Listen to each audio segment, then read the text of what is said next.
Oh my goodness, thank you, thank you. Good morning. I was going to say Renaissance man, I'm not that old. I'm from the 1800s. No, seriously, thank you so much. It's such an honor to have been invited back into this wonderful community again here at Vision and to be welcomed so warmly by all of you. I've had the pleasure of speaking here a handful of times over the last year and a half, and it's always a homecoming for me to come back to such an authentic spiritual community. Those that call this place your spiritual home are indeed lucky to have such a place this morning and every Sunday morning. And so thanks to Patty and also to John Kirko and all the leadership here for trusting me with the podium for a couple of minutes. You never know what I'm going to come up with. You know, this talk has been booked for a few months, so of course I had some comments prepared about Christmas, and we'll get to that. But of course, the events of Friday have shifted all of us very seriously, and as the 26 candles behind me remind us.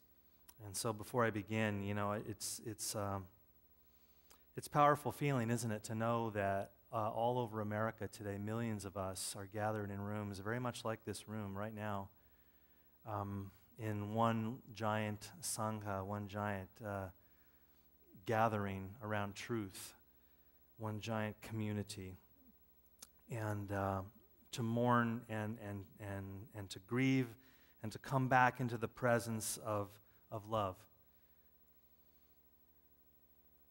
from the exile of these last couple of days. You know, on Friday when I got the news, I spent a lot of time on social media, Facebook mostly, Friday and Saturday. I have a Twitter account, but I just haven't fallen in love with it yet, you know, so I'm mostly on the Facebook side. But instead of grading all the stacks of papers that I should be working on to return to my students next week. But I was angry on Friday and on Saturday, and I just let those emotions kind of carry me, and I got into a lot of arguments online about gun control and all kinds of, you know, nonsense about the inadequacies of our health care. And our unwillingness to face this uniquely American disease of gun violence. And as today, as we watch the news, the horrible irony that the shooter's mother amassed an arsenal and trained both of her sons in the use of those weapons with the fantasy of protecting herself from the coming economic collapse and rage war. It reminds me of the great line from the 25-century-old Tao Te Ching: the more weapons we have, the less secure we will be. I think the horror of this day just handed gun opponents a huge gift in their work. Now, I'm not here to talk about politics, and I respect our rights as free citizens in an open and just society to have different positions and to argue for those positions passionately and meaningfully, and we will have that discussion. You know, one of my more spiritual friends sent me some YouTube clips yesterday on Facebook of a couple of my favorite teachers, Krishnamurti and Adyashanti, on how to move out of reactivity and into boundless awareness. I think they were responding to some of my reactivity. And as a spiritual teacher myself, God, I hate having a mirror held up to my face like that. Just pissed me off. I just wanted to punch that guy in the face, actually. But you know, I think that sometimes in our spiritual work, maybe we're a little too quick to get to that safe, peaceful place. And we don't give our rage enough due. Everything in its own time. And I'm not as angry as I was yesterday or the day before. And I'm just letting the currents that flow through me to kind of run their course. And I know that peace and understanding will come. And it's starting to happen for me already this morning, just being here with you and hearing Patty and hearing all of us share some powerful truth about who and what we really are. And that each of us is the presence of God consciousness. And evil like this comes from people who don't know that, who don't know the I am. And it's as simple as that. And now there's just a lot of suffering and shock, but there's also the warm hearts of the living to love us back into wholeness and to open us back into the sacred light that pours forever through us. And I was reading a lot of things this morning, thinking of all of this. Reading some Martin Luther King. There's this wonderful line of his that he wrote or that he spoke. It was right after his own church was bombed and a number of people had died. And Martin Luther King said, "We match your capacity to inflict suffering with our capacity to endure suffering." We match it. We can't be defeated in this. And he goes on, "We will meet your physical force with soul force." I want to read the names of the dead and list their ages. And I want you to join me in holding them in our hearts for all of these 26 candles behind me. Charlotte Bacon, 6. Daniel Barden, 7. Olivia Engel, 6. Josephine Gay, 7.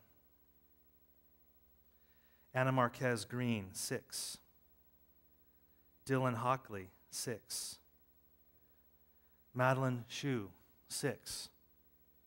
Catherine Hubbard, 6. Chase Kowalski, 7. Jesse Lewis, 6. James Mattioli, 6. Grace McDonnell, 7. Emily Parker, 6. Jack Pinto, 6. Noah Posner, 6. Caroline Pravidi, 6. Jessica Ricos, 6. Aviel Richmond, 6. Benjamin Wheeler, 6. Allison Wyatt, 6. And now their caregivers. Rachel Davino, 29, teacher, who died protecting her entire class. Don Hoshbrun, 47, the school principal. Nancy Lanza, 52, the mother of the gunman. Anne-Marie Murphy, 52, teacher. Lauren Rousseau, 30, teacher. Mary Sherlack, 56, school psychologist. And Victoria Soto, 27, teacher. May we hold them in our hearts and know that all of their blessed loved ones are feeling what's happening this morning in rooms like this all over America. They are feeling it. And so this is Christmas. And Christmas always brings with me, along with all the beauty and the lights and the incredible flowers, a tone of sadness. And so perhaps this is very fitting, this dark heaviness that is also a part of our annual year-end celebration this year. And the great Andy Williams song, May He Rest in Peace, proclaims that this is the most wonderful time of the year. And it really is, but it's also a difficult time of year for us, not just this year, but every Christmas is a little hard, right? There's always a lot of worry and busyness and the bulging credit card debt and the unmanageable expectations. And I think we're all a little tentative in our multicultural world. We're never quite sure whether it's okay to say Merry Christmas or Happy Hanukkah or Happy Kwanzaa, or for our pagan friends, Happy Solstice. So a lot of us just say nothing. And we see the billboards and the bumper stickers, right, from all of our traditional Christian friends pleading for us to keep the Christ in Christmas, or proclaiming Jesus is the reason for the season. Seems like everybody's fighting for Christmas. Holding on as best they can to what they see as their disappearing traditions. And then you have the conservative TV guys, Bill O'Reilly, Sean Hannity, who insist that there is a war against Christmas, and that Christmas is everywhere under attack. And then there's some of our other Christian friends, like our Jehovah's Witness friends and others, who want nothing to do with Christmas. And they believe the Christmas holidays are an abomination, a a pagan distortion of Christianity that Christianity's a whole lot better off without. In fact, when the Pilgrims, many of you know these little historical tidbits, when the Pilgrims first landed here at Plymouth Rock, Christmas was illegal for the first 20 years in the colonies. They wanted to leave that behind. And then, of course, there's the commercialization, the consumerism of Christmas that is a little disheartening. We've all been complaining about it for years. Unless, of course, you own a store or a business that profits from Christmas, and 80% of your annual revenue comes in during this one month, and the very survival of your family depends on the rest of us going into horrific debt this month. So we're in this together. And then for a lot of us, it's a difficult time emotionally.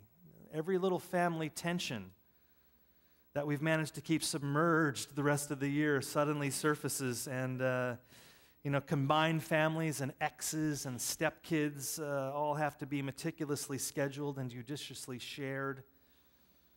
And we manage this with as much good cheer and goodwill as possible, but it's hard. So as Christmas draws near, some of us are a little tentative, a little ambivalent, a little confused. And, we love the holiday, but we're a little afraid of it, and because it comes with a lot of baggage. And then there's this. So many of us labor, I know I do, under unrealistic expectations, fueled by idealized and misremembered childhoods, and all those crazy Hallmark Hall of Fame specials, and the Currier and Ives, Norman Rockwell Disney fantasies of Christmas perfection, where everyone's wonderfully nice and warm feelings abound and all is forgiven and perfect presents are given and received and everybody wants what they get and nobody needs a gift receipt. And Uncle Carl doesn't show up drunk and reeking of marijuana again, and maybe that's just my family. And all of the children are perfectly behaved. They're never sullen and rude, and houses miraculously clean and decorate themselves off camera. And all of the promise of Christmas is perfectly fulfilled and perfectly realized. And then there's what actually happens. So what do we do with this big, messy, dramatic, emotional, incredible holiday? Some people withdraw from the whole thing.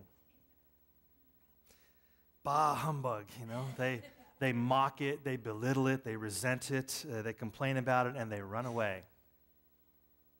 And other people throw themselves fully into their family traditions, hoping that if they work hard enough, bake enough cookies, wrap enough presents, trim enough trees, and stay busy, their busyness will keep the bad feelings at bay. Now, I have a couple of ideas about how to make this all go a little more smoothly. First of all, I think we could all relax and take it down a couple of notches. That's obvious. But secondly, I think let's see if we can't take another look at our Christmas traditions and discover maybe a more universal way to celebrate Christmas, a way that isn't specifically Christian even, a way that explicitly includes everyone, Christian and non-Christian alike. What if we could find a way to reshape Christmas, to reform it into something more beautiful and more fun, more inclusive, more carefree, and more uplifting? Let's start by looking at what we have right now. What we call Christmas today, and I know you know this, is largely not a Christian holiday. Its origins are anything but Christian. It is a multicultural melange. It always has been. A mosaic of bits and pieces of traditions broken off of other traditions and kind of molded into a modern, inherently pluralistic festival. I think there's something true and important underneath all of the layers of Christmas, and that's what I want to look for today with you, because the surface is so dazzling, it's almost a little dizzying. So let's look at some of the roots of Christmas. We'll have to do a little digging. For one thing, and I know you know this too, the Bible is, of course, silent on the birth date of Jesus, saying only that he was born in the time of year when shepherds were watching their flocks by night, and most Bible scholars put that probably in September. And there's another camp that thinks maybe it was in May or June, but nobody believes that Jesus was born on December 25th. So why do we celebrate that day? Well, that's a Roman decision, arrived at many centuries after Jesus' lifetime. The Romans were great syncretists. They blended the traditions all around them as they conquered all these different peoples into a big old pot of Roman soup. And one of the religions of ancient Rome was called Mithraism, after a Persian god called Mithra. And his story, by the way, is very similar to Jesus' story, born of a virgin. 12 disciples, healed people, raised the dead, himself died and resurrected. And Mithraism was a dominant religion in the Roman Empire before Christianity. And his birthday, Mithra's birthday, was celebrated December 25th. And so the Romans thought, well, it's efficient to just pile the new guy, Jesus, on top of that, because the Romans loved efficiency. But the early followers of Jesus were not buying it. They didn't like this December 25th business at all, and I think our Jehovah's Witness friends hold on to that idea. December 25th at that time was the last day of a Roman festival called Saturnalia.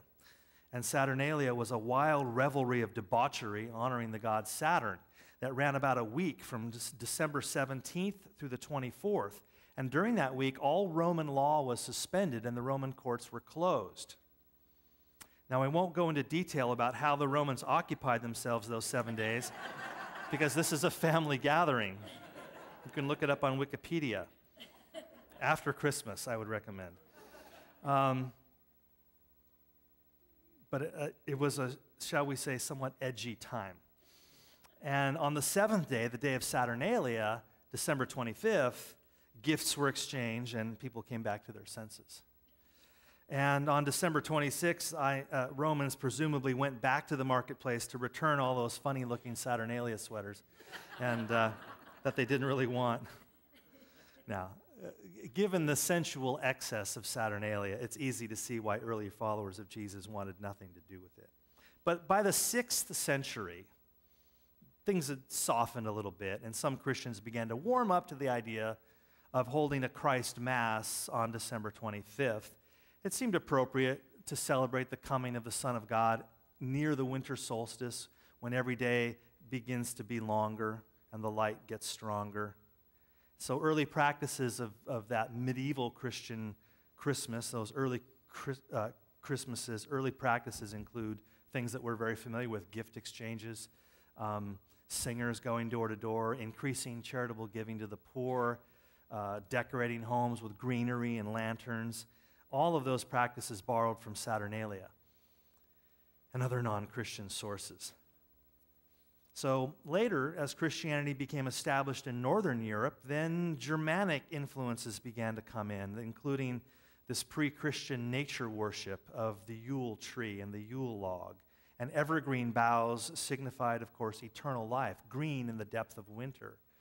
And the Christmas tree carried some phallic symbolism. And again, this being a church, I won't talk about that either. So then let's shift to the American experience. In 1823, this wonderful little poem, "'Twas the Night Before Christmas, and all through the house, not a creature was stirring, not even a," that was published, and that sort of established Santa Claus and the reindeer. And Santa Claus was, of course, borrowed from the Dutch Sinterklaas, and who looked a lot like an old Norse god, Odin, with his long beard, who used to lead hunting parties across the sky in his sled. So it just goes on and on. Then later, Coca-Cola gave Santa Claus a red coat to match their corporate color. And the character of Rudolph the Red-Nosed Reindeer was first concocted by Montgomery Ward in one of their early comic book catalogs in 1939. Then 10 years later, in 1949, Gene Autry wrote that great little song, "Rudolph the Red-Nosed Reindeer," and kind of added that additional reindeer to the old "'Twas the Night Before Christmas" crew. And in 1949, Rudolph the Red-Nosed Reindeer went to #1. The top 40 was a little different then. And it remained the best-selling song, the best-selling record of all time until 1980. when it was replaced by Grandma got run over by a reindeer. No, I made up that last part. No, probably Michael Jackson or the Beatles. I get confused. But anyway, I guess the point is clear. Christmas, the holiday that we call Christmas today, is a beautiful, creative, vibrant, collective zeitgeist artwork. An adaptation of countless ancient and modern elements, many of them inherently commercial, by the way. So let's stop complaining about the commercialism of Christmas. It just makes our store-owning friends nervous. Quit acting like we don't like shopping. Christmas is ritual theater of the highest order. It artfully blends so many elements together. And so I hope it's becoming clearer, at least this is my claim today, that Christmas doesn't belong to anybody, that it belongs to everybody. It doesn't belong to any one group. It never did. It isn't specific to any one religion, nor has it ever been. With all due respect to the Jesus is the reason for the season people. That fell apart long ago, if it ever existed at all. And so Christmas, in all of its messy, multicultural glory, belongs to all of us, regardless of our religion or tribe. I want to go underneath all of these traditions to see if we can find the one universal spring that we can all drink from. What is beneath the surface? Why do these rituals and myths and traditions and metaphors have such lasting power? Let's start with Jesus and the idea of the divine child. Jesus, of course, is not a unique being in the study of world mythology and religion. There are countless examples as we look across the landscape of antiquity and the world's wisdom traditions. Countless examples of virgin births or miraculous births, miraculous beings, God beings who bring healing and other gifts and who die a sacrificial death only to be reborn. You know, Isis and Osiris have the miraculous child Horus in ancient Egyptian mythology 2,000 years before Christ. Horus also had 12 disciples and healed people and was himself killed and resurrected. This is a core part of the agricultural cyclical mythology of our people, of our human tribe. Christianity is, of course, the most famous and perhaps powerful example of that deep archetypal story of the coming of God consciousness into the field of time and space. So the God-child is, of course, a powerful metaphor. Now, what's a metaphor? A metaphor is when you take a familiar idea and lay it over the top of a less familiar idea in order to make that less familiar idea more understandable. So here, we're taking one of the most common and beautiful moments of any of our lives, the birth of our child, and laying that over the top of a far more mysterious idea, the birth of God consciousness into the world. So Jesus and all of the other gift-giving gods, Prometheus and Horus and Quetzalcoatl, and even Santa Claus, a gift-giving god if there ever was one, represent the infinite presence here in our midst, bringing love and kindness and abundance and joy. Now, these figures might be mythical, they might be historical. We know that Jesus really lived. Santa Claus, not so much. But the truth that they represent could not be more concrete and actual. So I think myths have to be read metaphorically. To read them literally is to destroy them. That's my opinion. And the metaphor of birth, or being born from above, as some scholars say, it really is better translated as to be born from above, to move from one plane of existence to another, to move from ignorance to wisdom, to move from self-obsession to compassionate action and loving kindness, to move from violence to healing, to move from the delusion of separateness to the realization of oneness. These are our rebirths. that happen every moment. And Jesus, I think, beautifully personifies all of this. You don't have to accept or subscribe to traditional Christian ideology to love the truth of this.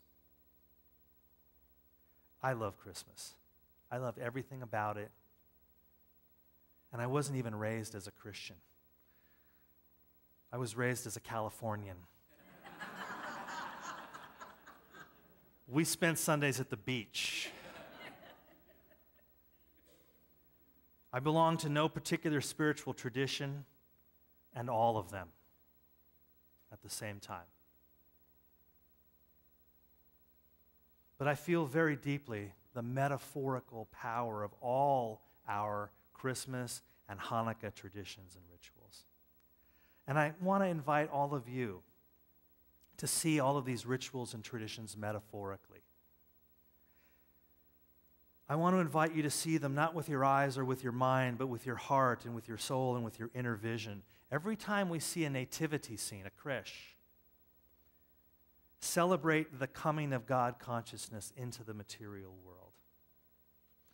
The wondrous miracle of the formless sacred source taking form. With every gift that you receive, celebrate the infinite generosity and loving kindness of the universe. That no matter what, there is always enough, and it is the nature of reality to expand into whichever direction consciousness is directed. And with every present that you receive and unwrap, celebrate the revealing of that which is hidden, the coming of the unseen into the seen. And with every menorah candle flame and every Christmas light that you hang on the eaves and on the tree, celebrate the coming of the light into darkness, the coming of awakening into ignorance. And as every day grows longer and we move away from winter solstice towards spring and the promise of the full ripening of summer, celebrate the infinite, irrepressible, boundless abundance of the universe and the truth that nothing ever really dies, but goes on in other forms and shapes. Feel yourself liberated from literal thinking. And let the beauty of the holidays be a veil through which the sacred eternal presence shines. Let even the idea of God itself be a metaphor, a mask that hides as much as it reveals. Be as playful and empty-headed and immediate as a child on Christmas morning, dazzled by the wonder of it all and overcome with joy at the jubilant celebration that we all call our lives. Let all of the holiday rituals signify one thing: the coming of the eternal presence of God consciousness into the field of space and time. The formlessness of the mystery of mysteries, the holy of holies, taking form in our midst as one of us, as us. That's what Jesus is. That's what Christmas is, period. This isn't Christian. This isn't Jewish. This isn't bound by any single tradition, but it informs them all. So you don't have to get rid of the symbols and rituals to touch the truth behind them. You simply need to see and feel your way, I think, past the old understandings and the old battles about who owns Christmas, and touch the infinite significance beneath the surface. You know, Bishop Shelby Spong wrote a terrific book called Rescuing the Bible from Fundamentalism. And it occurs to me that maybe what I'm advocating here is something like that, rescuing Christmas from Christianity. Is that going too far? Probably. But I want Christmas back. I want it back from commercialism. I want it back from fanaticism. It almost feels like Christmas is a child in a highly contested child custody battle. And I just want everyone to get along. You know, everybody wants it for themselves on their terms with their subculture at the center. And I want to deconstruct and reform Christmas. I want Christmas unhinged from a literal reading of the Bible. I want a Christmas that belongs to everyone. I guess I want it all. I want Santa Claus, and I want baby Jesus, and I want the three wise men, and I want the reindeer, and the mistletoe, and the kissing people you're not normally allowed to kiss, and presents, and that big phallic pagan tree, and the completely unsafe and open flames everywhere.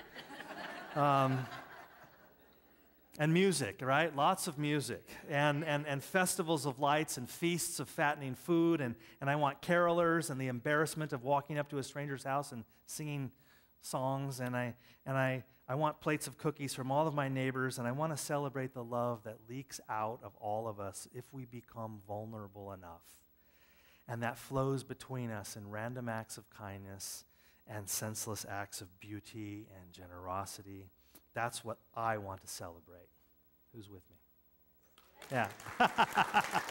Oh, thank you. Thank you. Good. Okay, well, good. You came to the right place. Thank you very much. Thank you. Thank you.